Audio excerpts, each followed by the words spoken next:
La bientraitance est une approche valorisant le respect de toute personne, de ses besoins.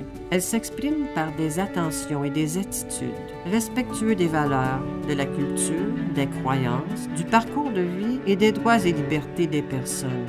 L'histoire de vie, dans le fond, c'est un document qu'on remet à l'accueil le premier jour à l'admission. Les personnes proches aidantes sont des piliers, en fait, pour la rédaction de l'histoire de vie du résident. Nous, on la met sur un beau format qui est installé dans la chambre. Alors, tous les intervenants, jour, soir, nuit, hygiène, salubrité, cuisine, tout le monde a accès à cette histoire de vie-là qui nous parle, qui nous fait un beau topo, un beau portrait du résident qui habite dans cette chambre-ci. C'est important de savoir leur histoire de vie, de savoir c'est quoi qu'ils veulent aussi, puis de continuer les petites routines aussi, c'est très important pour eux. Mes attentes par rapport au préposé, c'est d'aller vraiment le s'outiller vers l'histoire de vie qui a été complétée de A à Z avec les proches aidants et de s'en servir pour personnaliser leurs soins et personnaliser l'approche qu'ils vont avoir avec le ou la résidente.